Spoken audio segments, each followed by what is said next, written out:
사주와 성명학. 오늘은 천간과 지지의 합충 변화에 대해서 설명해 보도록 하겠습니다.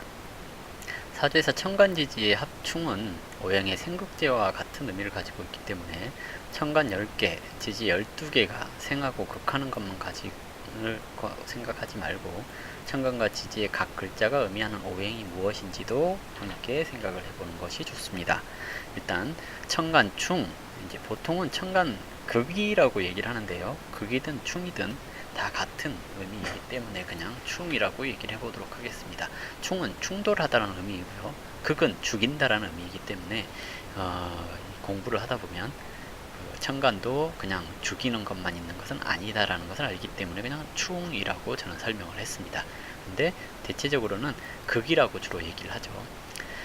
천간의 오행을 음양으로 구분한 것이 천간은 오행을 음양으로 구분한 것입니다. 따라서 처음에 배웠던 오행의 생과 오행의 극을 좀 더 세부적으로 나눈 거라고 생각을 해보면 되고요. 천간의 극은 양과 양이 부딪혔을 때, 그리고 음과 음이 부딪혔을 때 좀 극렬하게 나타납니다. 이것은 남자와 남자가 싸우는 것과 같고 여자와 여자가 싸우는 것과 같습니다. 만약에 남자와 여자가 싸우면 그렇게 심하게 극을 하고 그러진 않겠죠. 물론 그러는 경우도 있긴 하지만 일단은 대체적으로 남자와 여자가 싸우는 것보다 남자와 남자가 싸우는 것이 좀 극렬하다라고 볼 수 있습니다. 갑무충, 갑과 무가 서로 싸운다라는 의미입니다. 극이라고도 얘기를 하는 거고요. 천간 갑목이 무토와 싸운다라는 말인데요. 갑이 이기겠죠. 무토를 우리가 처음에 배웠던 목국토라고 하는 것을 세부적으로 나눴을 때 갑과 무토가 싸워서 갑이 이긴다라고 해석을 하는 겁니다. 보통 기초일 때는 이런 식으로 그냥 단순히 외우는 게 좋습니다. 갑목과 무토가 싸우면 갑목이 이긴다 정도로 생각을 해보시면 될 겁니다. 물론 갑목이 기토를 극하는 것도 있는데 양과 양이 또는 음과 음이 싸울 때만 인정사정 보지 않고 눌러놓는 것을 얘기를 하는 것이기 때문에 갑과 기토가 싸우는 것은 합이라고 얘기를 하는 겁니다. 을기충 그랬죠. 을기가 싸운다라는 의미입니다. 그리고 을이 기토를 이기겠죠. 목국도 하니까. 병경충 그랬는데요. 병과 경금이 싸운다는 얘기고요. 병은 화고 경은 금이기 때문에 화가 당연히 이기겠죠. 그래서 병화가 이깁니다. 정신충 그랬는데요. 정화가 신금과 싸운다는 의미죠. 그러면 화가 당연히 이깁니다. 무임충 그랬는데요. 천간 무토가 임수와 싸운다는 말입니다. 무토가 당연히 이기겠죠. 기계충 그랬네요. 천간의 기토가 개수와 싸운다는 말인데 기토가 당연히 이깁니다. 경갑충 그랬네요. 천간 갑목이 경금과 싸운다는 의미이고요. 경금이 갑목을 이기는 것은 당연한 거죠. 금극목하기 때문에 그렇습니다. 신을충 그랬는데요. 신이 을목과 싸우는데요. 신금이 을목을 이길 겁니다. 임병충 그랬네요. 천간의 임수가 병화와 싸운다는 말인데요. 임수가 병화를 이기는 것은 당연하고요. 개정충 그랬네요. 천간의 개수가 정화와 싸운다는 의미입니다. 개수가 정화를 당연히 이깁니다. 자, 사주를 하나 보면 연주에 병이 있고 을이 있고 월에 을이 있고 일에 무가 있고 시에 갑이 있죠. 그러면 갑과 무가 다투는 형상이겠죠. 이러면 갑이 무를 극하고 있는 형상입니다 라고 얘기를 하는 거고요. 물론 을도 무를 극하고 있지만 음양이 다르기 때문에 그 정도가 심하지 않습니다. 이것을 육친으로 보면 얘는 평관, 얘는 정관 그러죠. 정관은 바르게 극하는 거, 평관은 좀 무정하게 극하는 거, 이렇게 얘기를 할 수 있습니다. 자, 다음은 이렇게 갑을이 병을 건너뛰어서 무토를 극하느냐라는 건데요. 극을 하기는 하지만 병화가 중재 역할을 하기 때문에 그렇게 심하게 극하는 것은 아닙니다 라고 얘기를 해볼 수 있습니다. 천간합 이렇게 얘기를 하는데요. 천간에 있는 것들이 극을 하지만 음양으로 만나면 합을 한다라는 얘기입니다. 보통 이제 이 천간의 합에 대해서는 합하여서 나오는 결과물이 또 따로 있거든요. 그래서 화라고 얘기를 합니다. 그래서 갑과 기가 만나서 합하면 토로 화합니다. 그래서 갑기 합, 화, 토 이렇게 얘기를 하는 겁니다. 그래서 갑기, 합, 토 이렇게 주로 외우시면 되는데요. 천간 갑목이 기토를 만나서 토로 변한다는 내용입니다. 음과 양이 만나서 유장하고 그래서 무조건 극하는 것이 아니라 서로 사귄다라고 볼 수 있습니다. 그래서 양목인 갑목과 음토인 기토가 만나서 변하는 건데요. 갑남과 기녀가 만나서 결혼을 하고 토라는 아이를 낳았다라고 그냥 가볍게 생각을 해볼 수 있습니다. 10가지 천간 중에서 가장 먼저 나오는 간목이 양목이기 때문에 그 성질이 어질고, 기토는 음토이기 때문에 고요하고 순박하고 인정이 두텁다라고 얘기를 하는데요. 간목과 기토가 합하면, 합하여 화하면 다른 사람의 인격을 존중하며 관대하고 후덕하고 평평한 마음으로 곧고 바르며 분수를 지킬 수 있으니 이것을 중정지합이라고 얘기를 합니다. 합하여 화하는 원리는 계절적으로 이 토라고 하는 계절을 기운을 지원해주는 계절, 즉 사오미 계절이나 인옷을 합해서 천간에 토가 드러나 있을 때 화를 한다고 합니다. 그렇지 않을 경우에는 단순히 합하기만 했다라고 얘기를 해볼 수 있죠. 사주풀이에서 활용하는 방법은 간목이거나 일간이 간목이거나 기토일 때 사주에서 합하는 것이 있으면 그 사람의 성격이 중정하다, 중정지합을 했다 라고 얘기를 하는 겁니다. 화하지 않는다면 좋은 얘기보다는 조금 안 좋은 얘기를 하게 되는 경우들이 많습니다. 간목이 일간일 때와 기토가 일간일 때가 좀 다른데요. 보면 이제 간목이 기토를 보고 합을 했을 경우에 간목의 본연의 성질을 잃기 때문에 목의 어진 성질을 잃게 돼서 인수, 인성인 수를 극하게 되니 지혜가 결핍된다라고 얘기하기도 합니다. 기토가 일간일 경우에는 간목이 합을 하면 목의 기운이 토로 바뀌게 되어서 간목이라는 윗사람의 성질을 바꾸게 된다고 하여 신의가 부족해 보일 수 있고 신용을 잃게 된다라고 얘기를 할 수 있기 때문에 이 신용을 잃지 않으려고 노력을 해야 됩니다. 을경합금 그랬죠. 을경이 만나면 금이라고 하는 걸로 바뀝니다 하는 것을 얘기를 합니다. 천간의 을목이 경금을 만나서 금으로 변한다는 내용인데요. 김은동갑이라는 책에서 보면 간목이 경금을 두려워해서 여동생인 을목을 경금에게 시집 보냈다라는 말이 나옵니다. 그래서 을목은 음목이고 어질고 부드러운 성향을 가지고 있고 경금은 양금이기 때문에 굽고 강해서 남에게 굽히지 않은 성향이 있습니다. 약한 음목이 강한 양금에 끌려서 그 강한 기운을 훼손시키지 않고 자신이 경금을 따라서 변화하게 되기 때문에 대세를 따를 줄 아는 의리가 있다라고 합니다. 그래서 이 을경합은 인의지합이라고 얘기를 하기도 합니다. 합해서 화한 것이 이제 계절적으로 신유술월이거나 사유축월일 경우에 천간에 금이 있다면 화하게 되고요. 이러할 때는 상당히 의리가 강하고 담백한 성품이라고 얘기를 해볼 수 있습니다.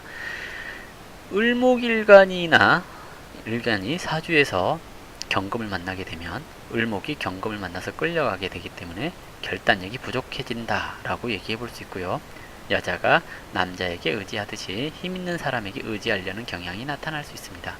경금일간이 사주에 을목을 만나면 자신이 소유하는 짝을 만나는 것이지만 합을 해서 화하는 것이 비견겁제라고 할 수 있기 때문에 내 것을 뺏길까 걱정하는 것, 불안한 마음을 갖는 거라고 얘기를 할 수 있습니다. 그래서 여자를 보호할 줄 아는 당당한 모습을 보이고 의리를 내세우지만 욕심이 많은 사람, 그리고 자기가 가지고 있는 것을 자랑하는 사람으로 보여질 수 있습니다. 병신합수 그랬네요. 천간의 병화가 신금을 만나면 수로 변한다라는 의미입니다. 이런 양강한 병화가 신금을 만나서 강함이 없어지는 것을 얘기를 하고 병과 신이 만나서 합하면 수로 변합니다. 병화가 양화이고 스스로 기운이 확장성이 있기 때문에 온 세상을 비춘다고 할 수 있고 신금은 은금이기 때문에 깨끗하고 냉정하고 날카롭습니다. 따라서 넓게 포용하는 병화의 기운이 날카롭고 냉정한 신금의 기운을 만나서 화해했기 때문에 사람들에게 위험을 보일 수 있다라고 해서 이엄지합이라고 얘기를 합니다. 강한 것들, 강하고 날카로운 것이 만났기 때문에 위험을 보일 수 있다라고 얘기를 하는 겁니다. 화하는 것은 신자진월이나 해자축월일 경우에 화할 가능성이 높다라고 얘기를 하고요. 천간에 수가 있을 때 화합니다. 병화일간이 사주에 신금이 있어서 합을 하게 되면 수기운이 발생하여 화의 예의를 지키는 의미를 잃게 되고 계산적으로 행동하게 되기 때문에 제멋대로 행동하는 모습을 볼 수 있습니다. 그래서 겉모술수에 능한 사람이 될 가능성이 높고요. 신금일간이 사주에 병화가 있어서 합을 하게 되면 금의 기운을 잃게 되는 것이기 때문에 의리가 약하고 스스로 크게 되겠다는 포부가 약해질 수 있습니다. 정임합목 그랬네요. 정과 임이 합하면 목이 됩니다 하는 것을 얘기를 하는데요. 천간의 정화가 임수를 만나서 목으로 변한다는 의미입니다. 정화는 음화이고 촛불과 같은 것이고 임수는 큰 물과 같고 아이를 베는 임산부와 같다고 할 수 있습니다. 그래서 정화라는 촛불을 켜둔 밤에 아이를 만드는 일과 같다고 하여서 음욕지합이라고 얘기를 하기도 합니다. 따라서 정이 많고 감정이 풍부하다라고 얘기를 할 수 있고요. 남녀 간의 즐거움을 탐하는 일이 생길 수 있습니다. 합하여 화하게 되면 인의를 지킬 줄 아는 사람이 될 수 있고, 합하여 화하지 않으면 뭐 조금 음란하거나 그러는 경우도 생길 수 있습니다. 이 화하는 원리는 임묘진 월이나 해묘미 월일 경우에 천간에 목이 있다면 화를 하게 될 수 있고요. 정화일간 입장에서 임수가 있을 경우에 화하지 않으면 도량이 넓지 못하고 질투를 잘하고 신용이 없을 수 있고요. 임술일간이 사주에 정화가 있어서 합하게 되면 목의 기운이 생성되기 때문에 관을 파하여 신용과 의리가 결여될 수 있고 성격이 개파가다는 말이 될 수 있습니다. 무계 합화 그랬네요. 무와 개가 합하면 화로 변한다. 이 정도만 알고 계셔도 되고요.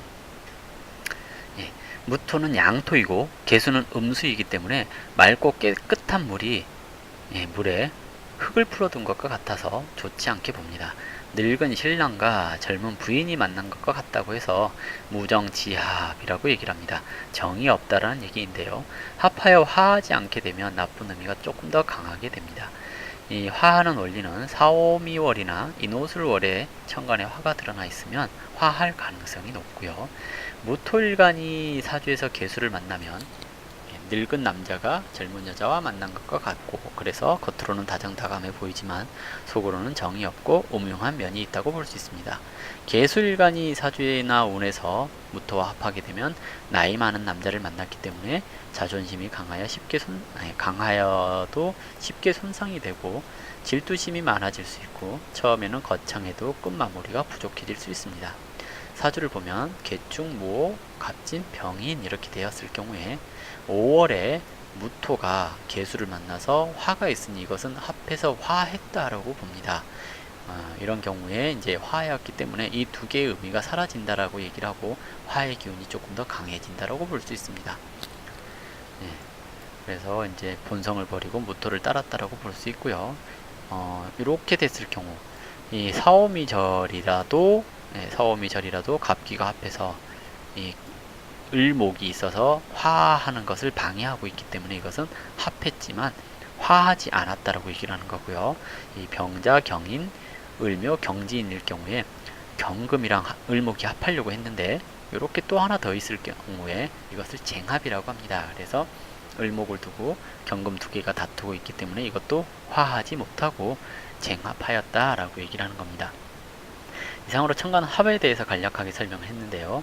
합해서 왜 화하는지에 대해서 정확한 원리를 이해를 하려고 한다면 하도락서에 대한 이론을 공부를 한다거나 황제내경 소문편에 있는 내용을 보는 것이 좋습니다. 근데 이것은 통변하는데 아무짝에도 쓸모가 없으니까 그 대학 논문을 쓴다거나 이런 사람들한테나 필요한 내용이고요. 일반적으로는 필요가 없는 내용이니 무시하셔도 됩니다. 보통 이제 황제내경에 보면 이렇게 나옵니다. 갑년이나 기년해 지호라는 것은 진과 사를 지호라고 하고요. 술과 해를 천문이라고 얘기를 합니다. 근데 지호는 땅의 얘기를 하기 때문에 진토에서 진방에서 황색 기운이 나타난다 그랬거든요. 왜 진방 그랬냐면 이 진은 용을 얘기를 하고 용은 변화를 얘기를 합니다. 그래서 변화하는 방향이 진방이라고 얘기를 하는 거고 갑년과 기년에는 진방에서 황색 기운이 나타납니다 라고 얘기를 하는 겁니다. 그래서 그리고 을과 경년에는 진방에서 금의 색인 흰색 기운을 띠는 것을 보게 됩니다 라고 해서 황제내경은 이렇게 이제 형이상학적으로 설명을 했고요. 하도락서에서 보면 1, 6은 수고, 2, 7은 화고, 3, 8은 목이고, 4, 9는 금이고, 5, 10은 토인데 간목이 다섯 번째에 있는 토를 만났기 때문에 그 다섯 번째는 무토를 상징을 해서 화한 것이 토입니다 라고 얘기를 해요. 갑을 병정 무 해갖고 다섯 번째. 그리고 그 을목은 경금을 만나서 여섯 번째 있는 경금으로 화하니까 이것을 금입니다 라고 얘기해요. 하나 둘 셋 넷, 다섯, 여섯 맞죠? 병화가 신금을 만나면 순서상으로 목은 5에서 시작하고 을은 6, 병은 7, 뭐 이런 식으로 하는 거거든요. 그래서 일곱 번째에 있는 임수를 만나서 화한 것이니 수가 된다라고 얘기를 합니다. 그리고 정화는 임수를 만나는 것이 있는데 여덟 번째 있는 목을 만나는 것이기 때문에 정부터 정목이 경신임계 갑하고 이렇게 여덟 번째 있는 갑을 보는 것이니 이것은 화하는 것이 목으로 화한다 라고 얘기를 하는 겁니다. 이런 식으로 쭉 설명을 했는데요. 사주상으로 아무런 이렇게 쓸모가 없어요. 상담할 때는. 그래서 그냥 이것은 그냥 이런 게 있다 정도로만 생각을 해보시면 됩니다. 자, 오늘은 여기까지 하고요. 다음은 이제 지장간에 대해서 설명을 해보도록 하겠습니다.